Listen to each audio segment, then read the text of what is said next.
సుబ్బారావు గారు మిమ్మల్ని సైజ్ చేస్తున్నాను చూస్తలేదు మీరు. నేను చూసారా? అదే ఇక్కడ ఉన్నానని చెప్దామని ఈరోజు వాయిస్ చేస్తున్నాను. 16వ తేదీ శనివారం నాడు తెల్లవారుజామున ఇంకా అందరూ నిద్ర లేకముందే చాలా పెద్దమైనటువంటి ఘోర ప్రమాదం ఒకటి చీడిగా కాకినాడ రూరల్ మండలంలో జరిగింది. ఇది రాష్ట్రం అంతా పెద్ద సంచలనం సృష్టించింది. 6 ఉపాధి కూలీలు 120 రూపాయల కూలీ కోసం పొద్దున్నే లేచి వెళ్ళి మస్తరు వేయించుకోవడానికి ఆ సిగ్నల్ అందక బ్రిడ్జ్ ఎక్కిన తర్వాత లారీ డ్రైవర్కి కునుకుపడి ప్రమాదం జరిగి 6 చనిపోయినటువంటి ప్రమాదం జరిగింది. చాలా దురదృష్టకరం. అయితే ఇవాళ కాకినాడ కలెక్టరేట్లో జరుగుతున్న గ్రీవెన్స్లో AP building and other construction workers union తరఫున ఒక వినతిపత్రం ఇవ్వడానికి వచ్చాం. ఎందుకంటే గతంలో ఈ ఉపాధి హామీ కూలీలందరూ కూడా మట్టి పని చేసే కార్మికులు. ఆ మట్టి పని చేసే కార్మికులు బిల్డింగ్ వర్కర్స్ వెల్ఫేర్ బోర్డులో సభ్యులుగా ప్రభుత్వమే చేర్పించింది. ఇప్పుడు వాళ్ళ ప్రమాదవశాత్తు చనిపోయిన కార్మికులకి ఆ మట్టి పని చేరినటువంటి కార్మికులకి 5,20,000 రూపాయల ప్రమాద బీమా సంక్షేమ బోర్డులో ఉంది.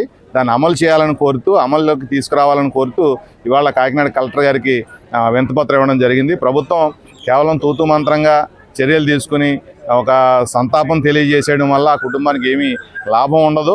ఇలాంటి పరిహారాలు ఆ కార్మికుడికి, ఆ కుటుంబంలో పిల్లలు రోడ్డు మీద పడిపోకుండా ఉండడానికి, ఆ కార్మికుడి కుటుంబం ఆదుకోవడానికి ప్రయత్నం చేయాలని చెప్పి మేము సిఐటిగా డిమాండ్ చేస్తూ ఉన్నాం.